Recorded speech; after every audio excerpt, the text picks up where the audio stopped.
impose des rapports sexuels par derrière.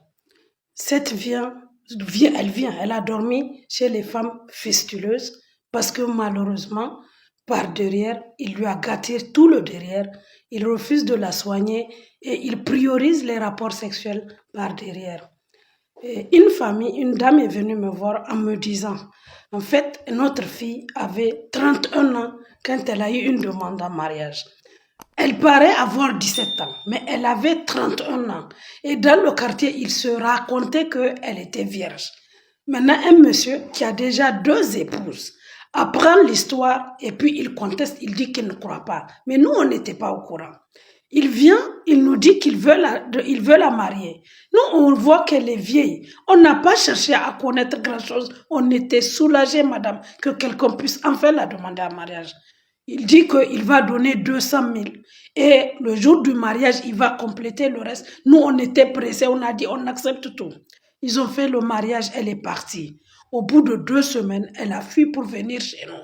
Ce qu'on ne savait pas, c'est que d'abord, il l'avait épousée juste pour s'assurer qu'elle était vierge et il a réalisé qu'elle était vierge. Ensuite, la nuit des noces, il a commencé à entretenir des rapports sexuels avec elle par derrière. Et comme nous n'avons jamais parlé de sexualité avec nos enfants, elle ne savait pas qu'on ne fait pas devant et derrière.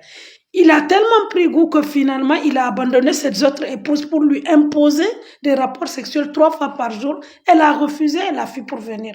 Quand elle est venue chez nous, elle ne pouvait plus retenir ses selles et son urine parce qu'il l'avait blessée devant et derrière. Et d'ailleurs, de ce qu'on nous a expliqué, quand il commençait les rapports, elle criait, elle sortait pour courir, il allait la rattraper pour la ramener pour finir les rapports. Quand notre fille nous a expliqué, elle ne pouvait pas marcher. Nous l'avons amenée à l'hôpital et c'est là qu'on a découvert qu'en fait, il la prenait par devant et par derrière et qu'aux 2 endroits, il l'avait gravement blessée et qu'elle ne pouvait plus rien retenir. On nous a référé chez les fistuleuses, elle est sous traitement et il a refusé d'aider pour les soins. Il a fallu que le commissariat l'oblige à prendre en charge une partie des ordonnances. Maintenant, comme elle refuse, il dit qu'il ne veut plus d'elle. On lui a dit, bon, si tu ne veux plus d'elle, alors il faut la divorcer. Il dit qu'il faut qu'on rembourse les 200 000 et il a confisqué tous ses meubles. Les meubles sont avec lui. On est parti à la justice commune et la juge verbalement lui a dit, tu es obligé de lui donner le divorce et je constate la fin du mariage parce qu'on ne te l'a pas donné pour la sodomiser. Malheureusement, le juge a rendu son verdict verbalement. On n'a pas encore eu le juge et lui, il a contesté. Donc le juge a dit, ok, j'ouvre un dossier. Sauf que la petite est encore malade. Elle est sous traitement. On n'a pas les moyens d'assurer ses soins. Donc nous, on a besoin de récupérer ces meubles pour vendre et continuer à la soigner. Le monsieur refuse. On est allé, quand la maman et la petite là sont venues chez moi pour dire que nous, on ne demande pas de faire une collecte d'argent pour elle. On veut juste que quelqu'un défende ses droits, que le monsieur nous restitue ses meubles, qu'on puisse vendre les meubles et qu'on puisse continuer les soins parce qu'elle continue à aller chez les femmes fistuleuses. Le jour où elles sont venues ici, non seulement les taxis, le frais de taxi, c'est ici à Chronique qu'on leur a donné. Mais la maman est rentrée à la maison. Elle est partie dormir chez les fistuleuses en disant, si je retourne à la maison, j'ai pas de quoi prendre taxi pour revenir à Chronique juridique. Maintenant, là, elle me dit, Tanti, moi, je veux travailler. Je veux plus dépendre d'aucun homme. Je veux plus me marier. Je veux juste travailler. Si c'est nettoyer une maison.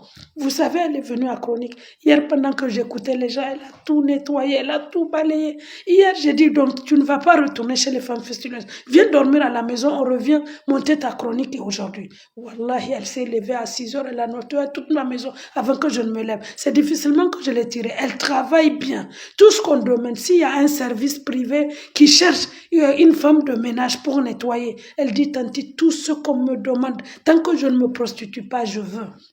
Je suis fière des filles qui ne demandent pas de l'argent sous forme d'aide, mais qui veulent travailler, elles veulent travailler. Et je suis sortie pour dire au juge, quand par exemple est au parti, arrêtez en même temps de saisir commissariat, gendarmerie, justice. Parce que dès que vous saisissez la justice, les commissariats vont vous dire, c'est une affaire devant la justice, on ne peut rien.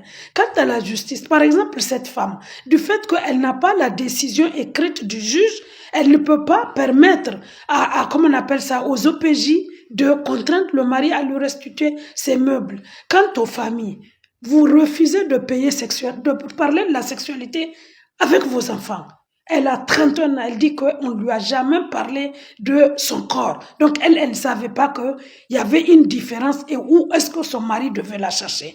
La voilà, il lui a bousillé le derrière, il lui a bousillé le devant. On est en train de la soigner. Les ordonnances là, regardez. Ça, c'est le carnet. Les ordonnances, tout ça là que vous voyez, c'est des ordonnances. Elles continuent dans le centre de fistule. Il faut que on harmonise nos textes, qu'on protège la femme. On protège la femme. Cette femme-là, aujourd'hui, tout ce qu'elle cherche, c'est un avocat et du travail.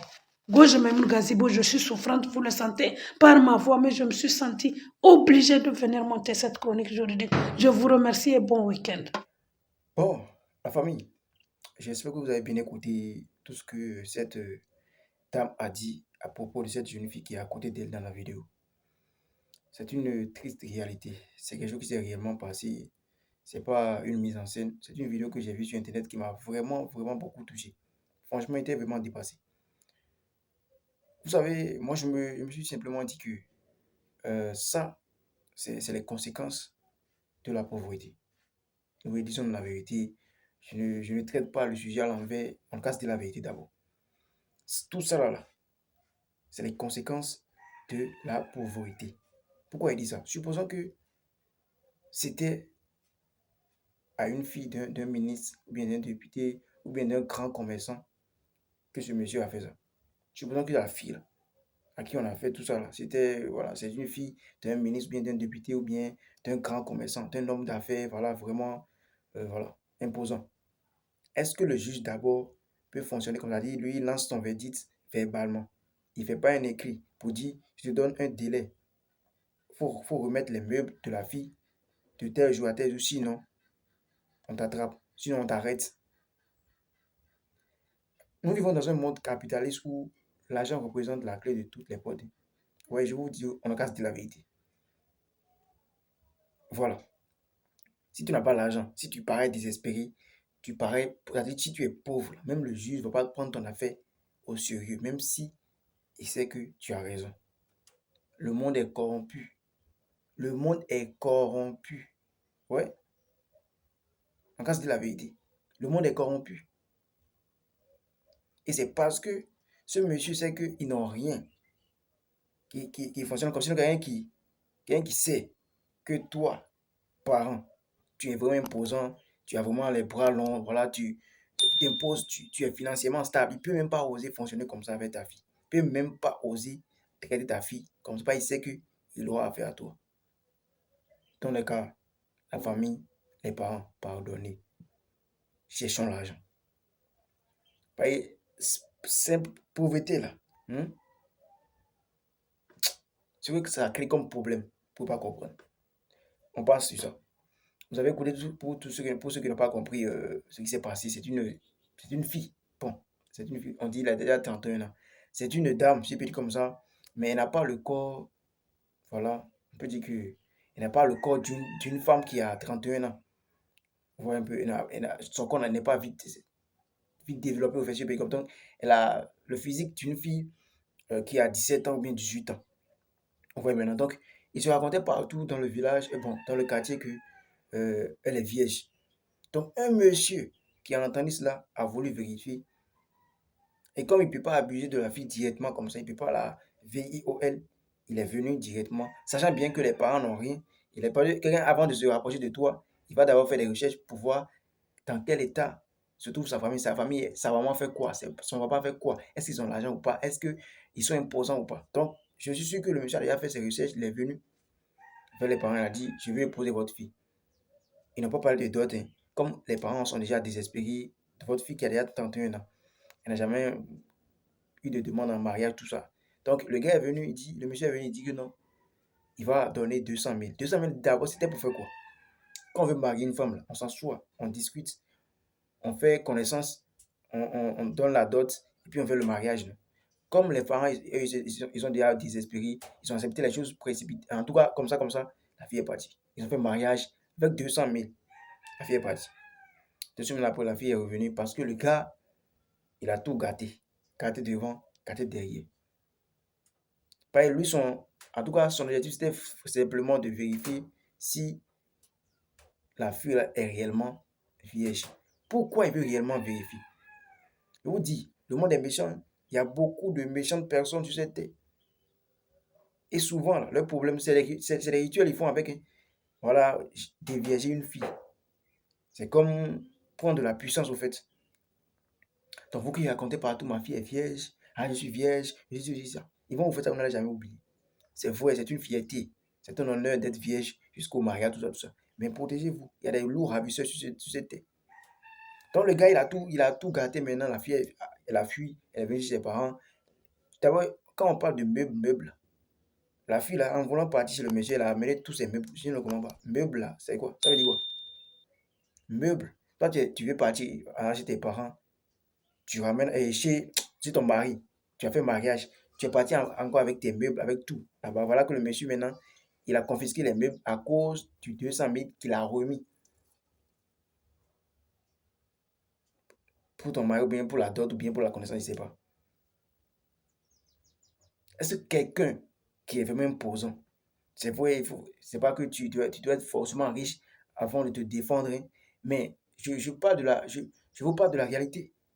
Si tu n'as pas l'argent, toi, tu te verras piétiner comme ça, mais tu n'auras même pas mot à dire. Qui va te défendre? Qui va te défendre? Qui va te défendre? Je dis maintenant, allez dans les commissariats, allez, voilà, euh, là où on juge. Vous allez voir un riche et puis un pauvre qui ont un problème. Et puis vous allez analyser, bien vous allez voir que, si vous fouillez bien, vous allez voir que c'est le pauvre qui a raison. Supposons, c'est le pauvre qui a raison, mais c'est lui, le pauvre, là, qu'on va condamner. Voilà, ils se sont barrés derrière, on a donné 2 millions, 10 millions aux juges, aux avocats, tout ça. Et ils vont balancer l'affaire d'une autre manière. Et puis, c'est toi, pauvre, là, qu'on va enfermer. Sinon, lui-même, le monsieur même, il sait, il est conscient que ce qu'il a fait, c'est pas bon. Mais juste comme il sait que les parents n'ont rien, donc eux, ils n'ont pas de pouvoir financier. Vous voyez? C'est pour ça qu'ils se foutent d'eux. Sinon, là, tu as abusé de la vie. Tu as gardé son devant, son derrière. Quelqu'un qui n'a jamais fait, une femme qui n'a jamais fait. Non, au lieu de faire doucement avec elle jusqu'à ce qu'elle prenne goût. Non, toi, tu es venu comme robot, comme chien. Pareil, voilà, tu as donné 200 000. C'est comme si ils ont vendu leur fille à 200 000. Et je ne suis pas là pour les condamner. C'est à cause de leur situation. Et aussi, il faut avoir le courage de parler de la sexualité avec les enfants. C'est un peu compliqué, c'est un peu difficile. On a souvent honte, parfois honte de parler de ça, mais il faut le dire.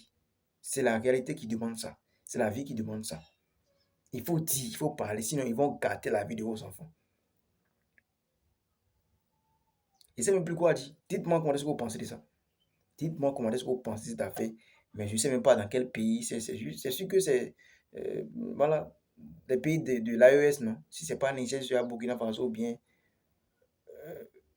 Niger, Burkina Faso, bien quoi encore? Il y a quel pays là-bas encore? En tout cas, ils sont là-bas, ils se connaissent. Famille, le monde est bizarre. Le monde est vraiment bizarre. Je vais vous lire un commentaire. Dites-moi comment est-ce que vous pensez de ça. En tout cas, moi, je suis vraiment choqué, hein. J'ai vraiment pitié de cette fille. Voilà qu'elle dit que non, elle ne veut plus se marier. Elle va mourir comme ça, sans enfant. Je suppose. J'espère que elle va rencontrer un jour un homme qui va prendre soin d'elle. Là, les gens, ce monsieur vient de la marquer à jamais. Vous voyez, elle va garder ça dans son cerveau, dans sa conscience. Ça sera toujours là. Elle sera plus à l'aise. Elle va toujours se rappeler de ça. C'est pour ça que je vous dis qu'il y a des femmes qui ont des blessures incurables, au fait. Des blessures qui sont jamais guéries, qui sont toujours là. Donc, ce n'est pas à cause de toi là qu'elle est comme ça, parce qu'on a déjà blessé auparavant de sa jeunesse. C'est pour ça qu'elle se comporte bizarrement avec toi. Et un peu les mots, je ne sais même plus ce qu'elle dit. Dites-moi quand est-ce que vous pensez ça. Peut-être la visite au champion. Gars.